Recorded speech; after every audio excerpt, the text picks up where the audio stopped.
bandeko nyonso balandi ya Jumaya Télévision na maman Grâce Tumba. Une fois de plus, nous voilà chez vous. Na numéro na biso ya sika ya masolo ya bana mboka bipepe maman Grâce azoka vraiment opportunité, azoka privilège, pourquoi pas azoka vraiment ça représente importance c'est recoute banda na bino na misala na bino na ba voiture na bino bisika nyonso aussi kozala poto meka kosola ma matali République démocratique du Congo ba lobi seul mboka oyo nzamba pese biso mabela bakoko batikela biso ezali kaka République démocratique du Congo ne ba ka mingi mingi soko zali penza mona Congo Zaïre ozu ebonga na yo to ozu kiti na yo oye ovandi poto meka kosola ma matali République démocratique du Congo mais so zali no ne Congo te so zali no Congolais te pardon papa ko beta biso libakute pardon maman ko beta nga libakute aussi minzela ok parce que na isika auto komeli nyonso ekomi vraiment matata nyonso ekomi penza pasi ekomi penza na tango oyo wapi ba kongomani esengeli to sangana to zala bomoko poto meka kubundela mboka na biso to to bike to bundela mboka na biso to ko bundela ka te ke to zui masasi toke na ngona guerre kuna na front toke ko bunda ata na mongongo maman Grâce tumakani na oloba boyo to bundela mboka ataka na soutien na idée na yo ko benga maman Grâce ataka na idée na ko benga to ko sala nini nyonso wana ezala kaka to kosangisa poto meka ko bundela mboka na biso to monaki poso monsieur Moleki to monaki le président élu Martin Fayulu a cela qui discours à la nation bipa yo wapi asingaki na 3 politiciens majeurs abengaki na président Félix Tshisekedi abengisaki pe lisusu Joseph Kabila abengisaki pe lisusu Corneille Nangaa po bakokana ete na kovanda bakokana kozwa oyo ebengami solution na banjeu to na pasi oyo mboka na biso ezali kokutana na mikolo oyo pamba te nyonso komi mbilinga tokomi na ntango ete tokokana kovanda po tokokana koyeba nini ya kosalela ndenge yango mwana mboka Martin Fayulu Madidi amemaki mokumba na ye nde toyokaki amemaki liboso ya changement de crise to aye kobimisela biso sous cohésion nationale oyo bipayo pasengaki na président Félix Tshisekedi akokana kondima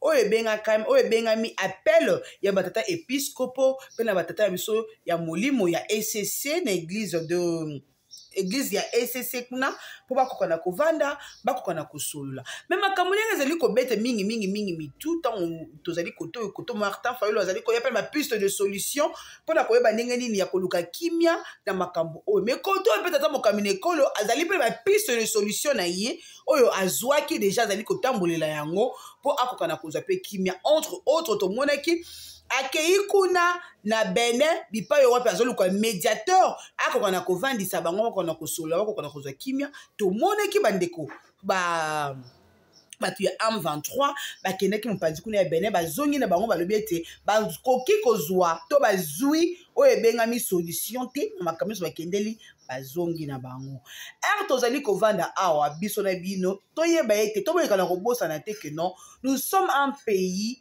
oyo balkanisation ezali déjà na nsima ya porte na biso tozali kaka kobeta lisolo awa bandeko tobosana pe te ke non Goma ezali déjà occupé epai ya bato oyo bazali kolinga te ke mboka na biso kokona kozala na kimia donc mboka na biso to Goma ezali déjà occupé na maboko ya bagresseur ya République démocratique du Congo tomoni ekomi siège na bango nde makambo ezali kolikana awa mais mokolo lelo maman Grâce Tumba aye na nini mbilinga ezali mwa mingi bato basili koloba non président Martin Fayulu akoki mpiaka te président Martin Fayulu akeku ne pas Kabila pas Tshisekedi pamba te aza na posa ya poste nde yango mwana mboka Devos Kitoko azwaki décision to azwaki mbela ya kobanda kotambola chaque district po ameka ko expliquer bakongomani bakokana koyeba ete président Martin Fayulu azali na posa ya poste te président Martin Fayulu azali pe na posa ya ministère te mais président Martin Fayulu azali na posa ete mwana Congo nyonso akokana kozala na kimia nde na kimia wana asengi na président Martin après sengi na président Félix Tshisekedi akokana kondima proposition ya basango po bakokana kovanda elongo bamekana koyeba nini oyo bakosala mpona kotia kimia mais depuis na ebandeli biso na bino toyebi ke non tata mokambi ekolo azali penza même morale te eloba nango bakinois na basango to na batata na biso ya molimo kuna ya ECC azali vraiment bango même moralité ndena yango mokolo malobi tellement que makambo oyo ezali faire couler encre pe salive le président le Martin Fayulu asalaki mise au point na mise au point le président Martin Fayulu alobi boye ce qui concerne le camp pardon de la patrie le patrie c'est le camp de la patrie pardon bolimbisien vous comprenez na combien bandela kotanga. Le président Martin Fayulu a dit ce qui concerne le camp de la patrie. Le camp de la patrie est avant tout un état d'esprit qui incarne la conviction de la RDC, une partie unie et indivisible. Wana ezali maloba ya président Martin Fayulu madidi bipawe pasana na posa ete mboka na biso Congo est-ce que lokozala eloko moko nde tobenga kaka RDC eloko makasi est-ce que kozala uni et indivisible siko otango ke non koto yo mboka est-ce que kozala uni et indivisible kuna pe Joseph Kabila pe alobi amitié to amilati ici dans la peau po ete akoka na ko pesa mboka oyo lisusu kimia. Mais pourquoi Joseph Kabila andimi ko banana no ko solola la ba terroriste ba o bazali ko pesa pasi na Congo pona ko pesa kimia. Pe Joseph Kabila akeli lisusu likolo ko ba ete ye azali soda soki masasi ezuye solo e ko zoye na Mokongo e ko zoye na elongité. Pourquoi maloba ya menace bongo? Est-ce que na makambo o Joseph Kabila zali kolobila? Est-ce que kimie kozala? Est-ce que patrie o moi na mboka Martin Fayulu azali kosinga? Est-ce que kozala toujours uni et indivisible? Et kozala kaka uni? Ce qui patrie et kozala uni et indivisible bandeko bunagani za wapi? Bandeko boye bisanga gome za wapi? Tokobeta kali solo kaka non on sera toujours une partie unie et indivisible. Menanga mopeku na tata mokambi ekolo président Félix Tshisekedi alingi na epete lisolo na yena basango na ebite basango basalela tata mokambi ekolo nini na ebite so basango banyata ki tata mokambi ekolo na mosapi ya suka po ete akoka na ko mema toko kozomela bango kanda oyo azalaka nango makasi envers bango. Tout le monde qui démarche à basango bandeko je crois que j'ai une vidéo non oh mon Dieu je l'ai perdu. C'est une vidéo d'Alain Bolodjoa. Le peuple Alain Bolodjoa le qui était ma kotambola o batante de marche o basango bazali kosala et ko aboutir na eloko moko te. Ezali kaka pasi na pasi. To vani to lamu ki lobby neka mama grâce to ba bisa bino ke bilili ezali radio te. Il y a de preuves. Moi na mboka Jean-Pierre Mbemba azalaki na chaîne moko monene ya mboka na biso Top Congo bipayo wapi akenaki kosala émission ya face à face. Jean-Pierre Mbemba ayeli susu ko incarné to ayeli susu ko accusé Joseph Kabila oyo ye moko zali ko benga Hippolyte Kanambe ayeli susu ko accusé lisusu oyo ba bengi na kombo ya Moïse Katumbi oyo ye moko Jean-Pierre Mbemba zali ko benga Soriano pona ko ba ete azali penza na oyo benga mi kombo ma preuve oyo akoya ko lakisa biso yango avant Noël. Mais biso na mino tebete Jean-Pierre Mbemba azali ministre ya transport. Na domaine na ya transport ezali mbilinga. Bandeko ataka na Kinshasa to baka na Kinshasa pardon na Congo pour faire le transport entre le province ezali déjà passe l'avion ezali passe. Bandeko ngana mona mutu kolongwa bujima epo ya Kinshasa il faut la muka 6 heures akene na aéroport. Bandeko bato baso ki mambango na tarmac pour que okuta na avion. On est allé domaine ya mona mboka Jean-Pierre Mbemba. Mais apparemment azali na posa na yangote. Il y a d'autres personnes qui disent que non, Jean-Pierre Mbemba azali ko loba, azali ko jeter ba fleurs sur que et sur le président de la République pour qu'on a ko bongisa. Oye bengami poste na ye na remaniement ezali ko yemi kolombali a. Ningi ka mama grâce to mebisa rabino bilili ezali radio te toyoka mona mboka Jean-Pierre Mbemba et après tozonga poto kokana ko continuer. Nous vous recevions, c'était une édition spéciale, on avait beaucoup parlé de votre secteur, vous aviez fait beaucoup d'annonces, beaucoup de questions sont toujours d'actualité, mais vous accusiez aussi ou vous annonciez que vous alliez, lors de notre prochaine émission, vous ne l'espériez pas parce que, comme vous le disiez à l'époque, vous espériez que les choses changeraient, mais vous aviez dit que vous allez accuser certains acteurs. Est-ce d'actualité, oui ou non? Je peux vous confirmer effectivement que c'est d'actualité et je peux vous dire que j'accuse M. Hippolyte Kanambe, alias Joseph Kabila, Katumbi Moïse Soriano et certains acteurs dirigeants de la SENCO d'être les auteurs d'une tentative de déstabilisation de l'État et également d'atteinte à la sûreté de l'État en voulant éliminer le chef de l'État. Quand on dit accusation, on dit preuve. La dernière fois, vous aviez avancé certains faits que vous n'aviez pas démontrés.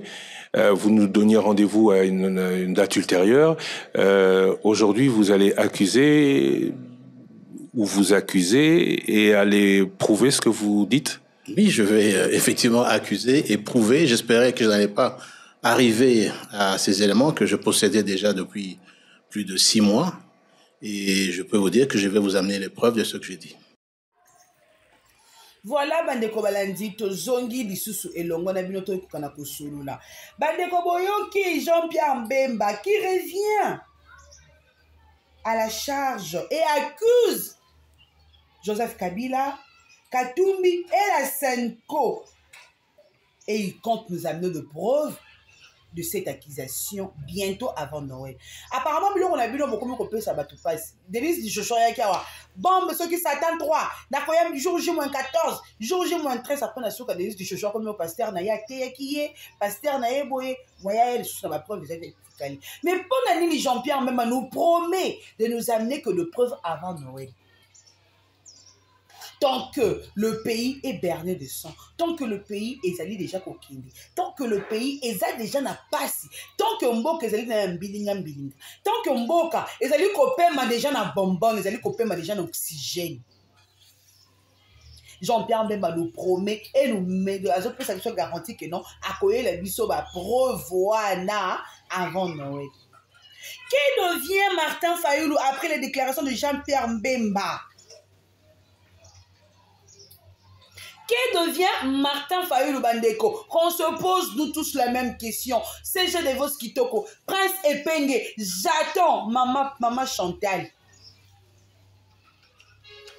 J'attends. Vous avez compris, c'est une réponse.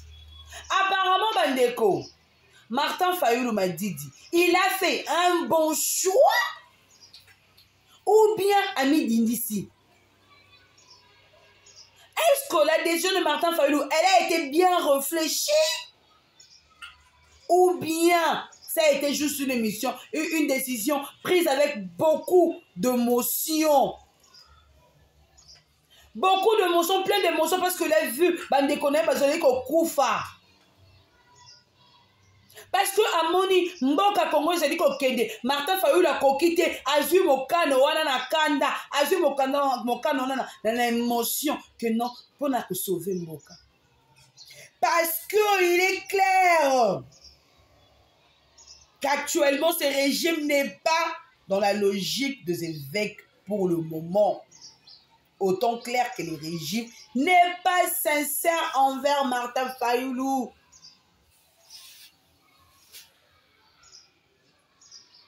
Barosimbi sa président élu touche, tout Barosimbi se touche.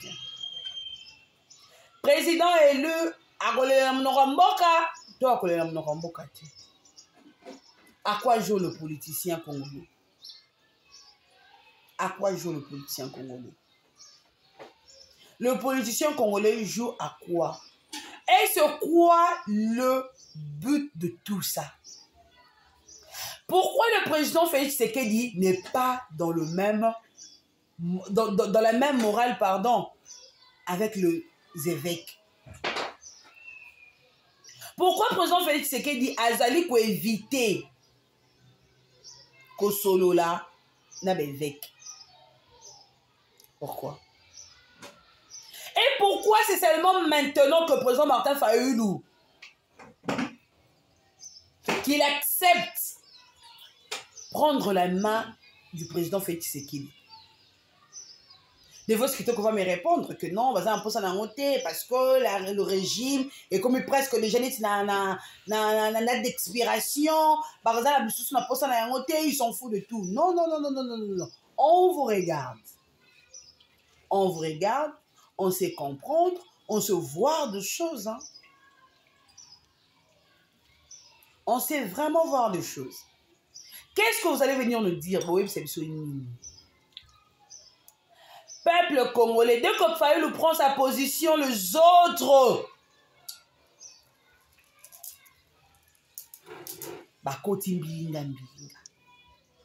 les autres bazui malaria. Et le moment où congolais que non va rose bazui diarrhée, bazui diarrhée.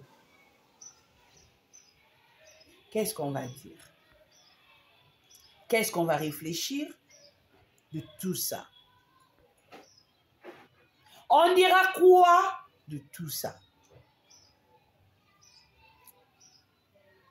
Merci Nathan pour disposer à Rolanda Bisso sur du moins télévision. Maman Grâce, tout vous aime tellement. Malgré un grand temps d'absence, nous revoilà, tous ongeli.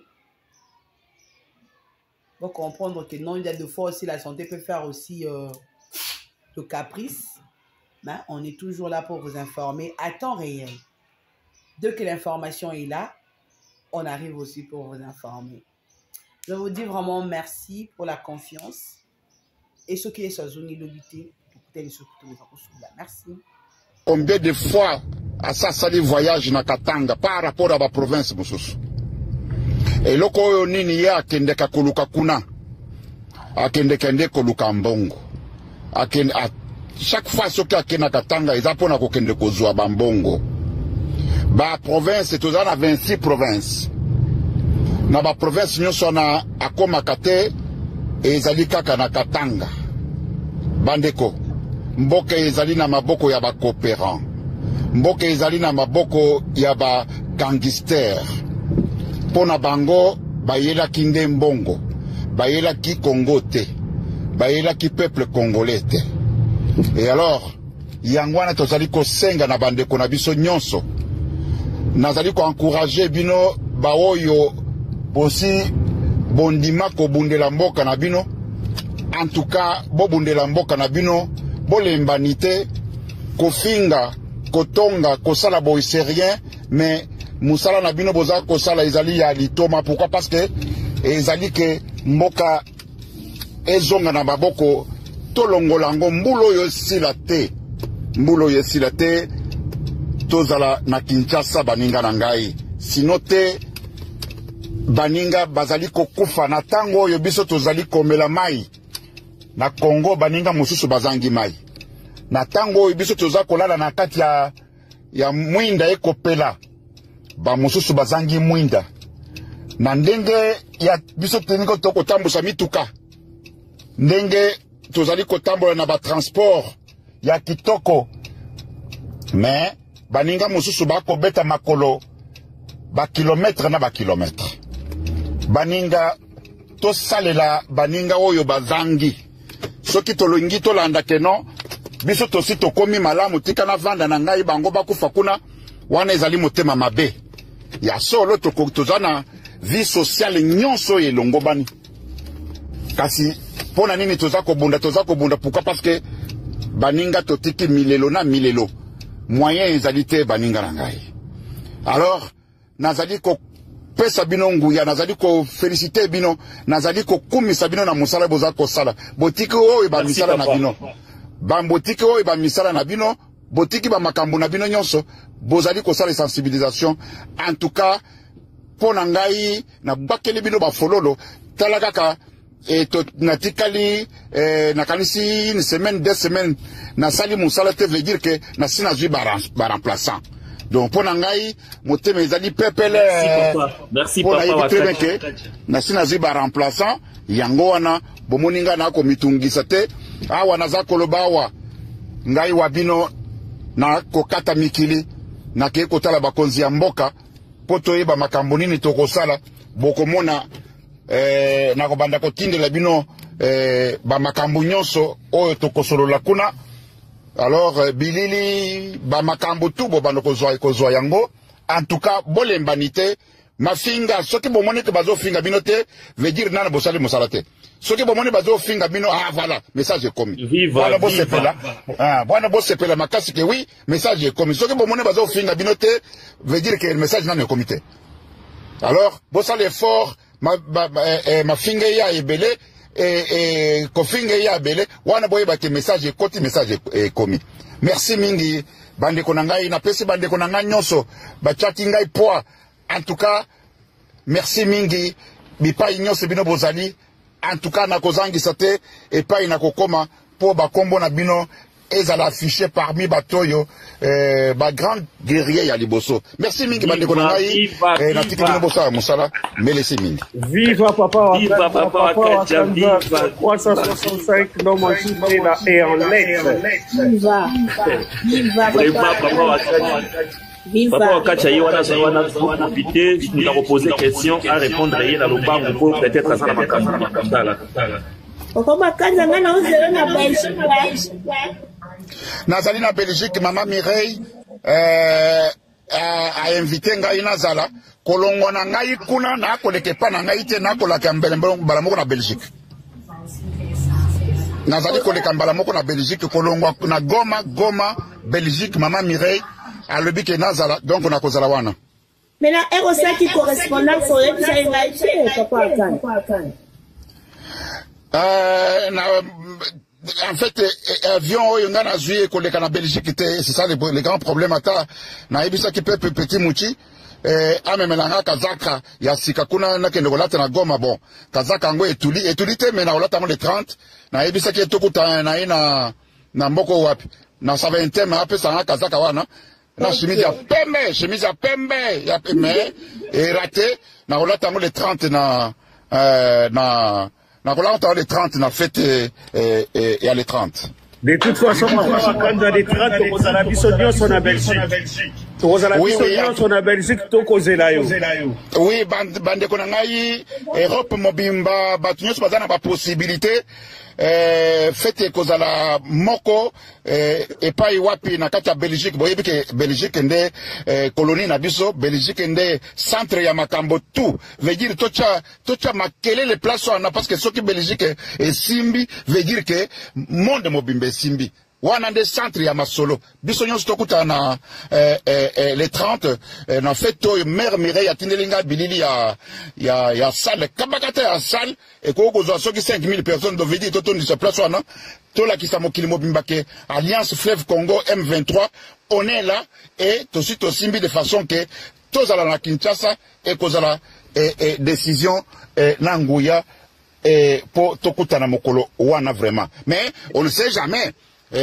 On ne sait jamais ce qui est sali que Mokoloana et Tokutana, mais on ne sait jamais. Alors, mais ce qui on ne sait jamais Wana et Salamité, bisogno Tokutana les 30. Maman de toi, bonsoir papa Wakacha. Bonsoir Planète Mobimba. Bonsoir maman. Oui, bonjour papa. Madame maman ba. Et c'est ngosu ko voilà on peut ça capter si yo moko ebi. Oui. Ça lui fait plaisir maman parce que c'est to za kina ba réunion samedi c'est kai kitoko. Est-ce que vous avez un rapport nyoso? C'est kai bien. Voilà. Maman Victoire. Oui, tozoko kutana wana na moni Maman Mireille à tout moment babilili à tout moment ba makambu nyonso tout azoko tindelanga yango. En tout cas yango pe naza kwanchene yango bala moko epa ya mokonzi bakonzi nyonso babiloko ba image babiloko nyonso ezako kende pa mokonzi azako mona ba mikonzi nyonso bazako mona. En tout cas bazali ko encourager bino makasi pona koloba ke ba en tout cas kozwa ba courage ya kosala biloko ndingo na. En tout cas bazako mona vraiment bazangi maloba ya koloba mais balobi ke en tout cas c'est génial. Félicitations na ba nyonso bazali ko participer pona réussite ya événement wana. Merci beaucoup. Nos grands motivateurs motivants bana yo cette makasi wana nous continuer car na yango donc tikate nous va révolutionner à ce moment dans la Kati. Ouais. Merci mingi maman Victoire. Maman Kulutu papa Wakacha zali ya kokende kumuluka papa Wakacha. Maman Kulutu.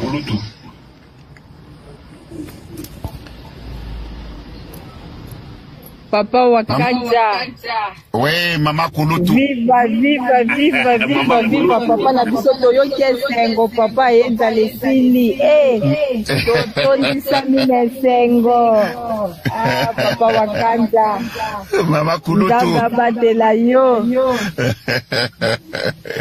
Papa Kulutu toyo asimbi bendele zokweya te. Te kweya te baninga. Ekweya te baninga. Vraiment. Voilà.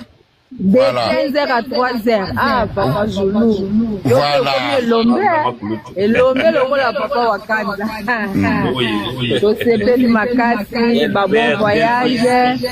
Kutanaka na bakonzi na biso kuna. Na rendez-vous ya le 30 juin. Et kende simbe, kende liboso. Bakongomani bamona ke yozo sala musala. Oui, oui. Merci mingi Maman Kulutu. Papa Wakanja kangela biso foto na rais pe kobosa na rais pe kangela biso foto na ye. Basi bazwelinga rendez-vous. Na kozala na rais samedi na 16h. Basi bazwelinga rendez-vous déjà. Kitoko pesa ye ba moto ye ba losako ye bisa ye biso ba révolutionnaire. Topesi ye place na ye oyo aza ko vérité. Voilà, voilà. Bokozanga te bilili ya ba photo na ba vidéo 16h samedi à 16h ne programme basi ba pesi ngai oyo to kuta na rais. Kitoko na speli. Merci mingi.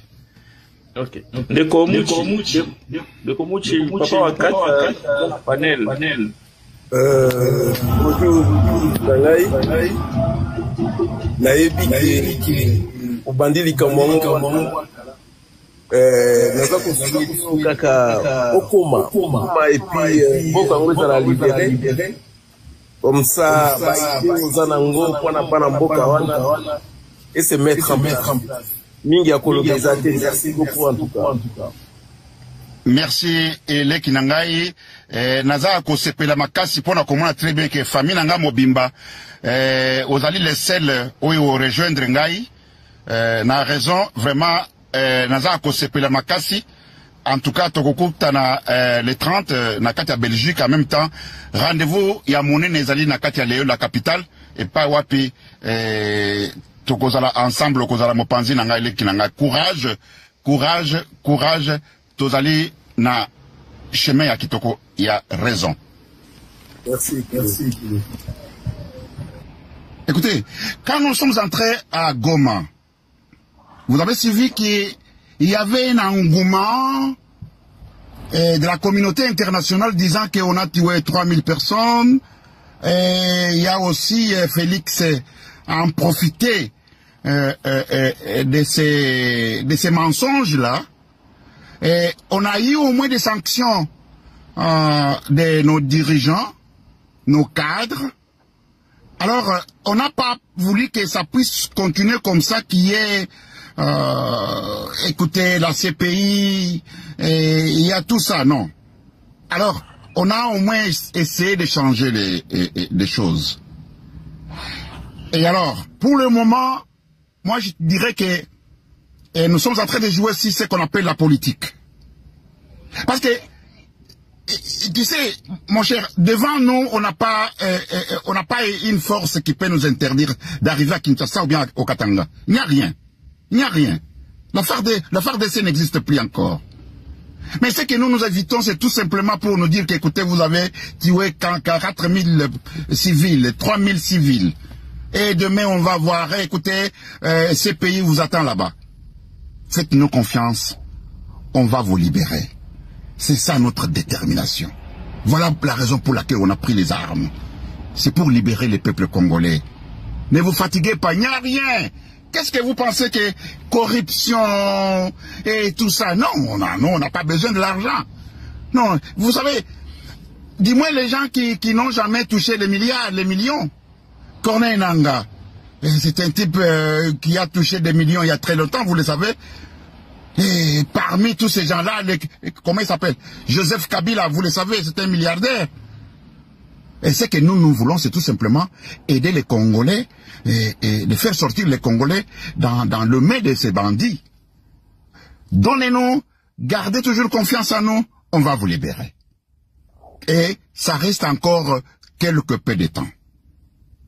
Voilà ce que je peux te dire, mon cher ami. Merci beaucoup.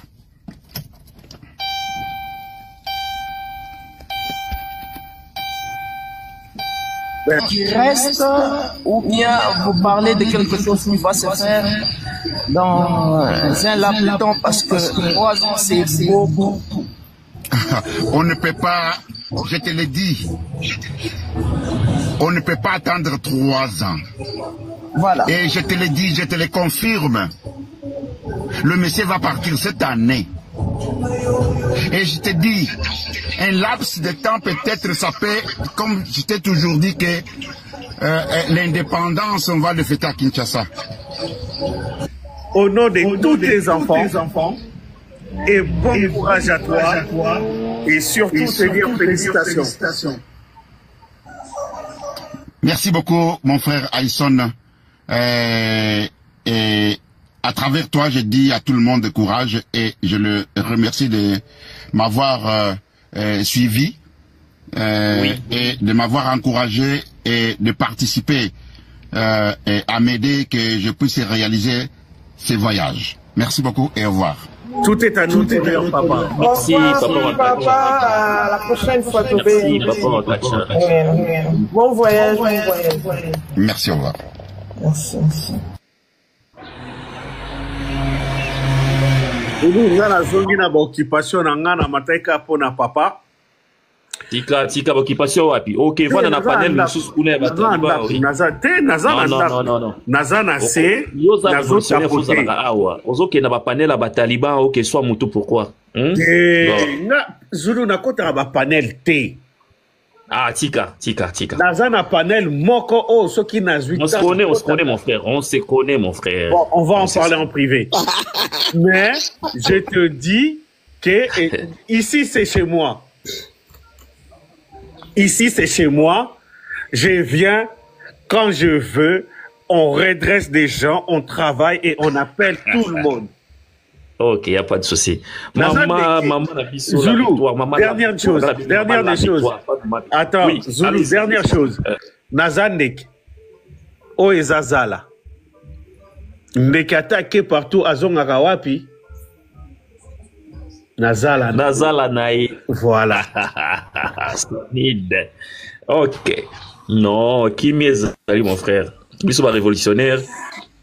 Tous à la kaka toujours na chaud pour révolutionnaire à la vérité failli bisande qu'on a vérité place imabe ezali. Ok, vraiment tous à hypocrite. Maman la victoire, la bien maman la victoire. La victoire. Ok, maman la victoire. Bonsoir maman. Oui, vive la victoire. Tous à la victoire. Oui, tous à la victoire. Biso tozo en plus maloba papa wa catch déjà lobby que en tout cas nyon c'est que bima wa té tous à déjà recépé la sous à baxi les biso force. Vraiment. Nyon c'est koloba été pour tous à vraiment recépé la maman la victoire. Né tous à tous lobby la ka lit na biso continue. Yango na ka tous lobby la maloba pa na yo maman. Mais oui, merci beaucoup Zulu pour la parole au Pessinga vraiment. Après si sous na mouvement papa le kola kei na zonge di susu au pesa mbote ya bandeko na biso nyoso ba révolutionnaire bazalia wa papa Aïsson auto kita mbote na yo mama Magi mbote et puis papa Mouti mbote vraiment mingi. Maman Victoire mbote. Pardon? Maman Victoire mbote. Oui, merci beaucoup, maman Magui. Maman Koulou, tout ça, maman, maman, les gens qui sont à l'école, on a bien dit ce qui, ce qu'on a éclairage de la mingité. Les gens qui sont ouais. Vraiment, na pesi mbote bande konyo soma na sepeli sous papa Zulu. Au moins, les kamboto, ba sous na papa Aïsson qui a kena panel misu. Nzeli so mo to tambola la so ndenge papa Aïsson na biso auto bisa onda kuna biso ka rezawa. Biso ndako na biso za ici kama ka to so za limoko. To kenaka ko tambo ni to na même. Na ebi kwa ni natake. Asala abwe mama Victoire. Asa ebi tenga salanga. To na ebisie ke tikala na panel. Tikala na panel comme ça nga na zoya. Bon ka sala doki fait vite. Na za eloko sala 30 minutes. tanga okita okekuta la panel tanga okekota na téléphone mususu ndenge mona na panel mususu ezaka kotambola mais toza na adresse moko kaka tozaka nango adresse ya barévolutionnaire oyo toza nango ekochanger te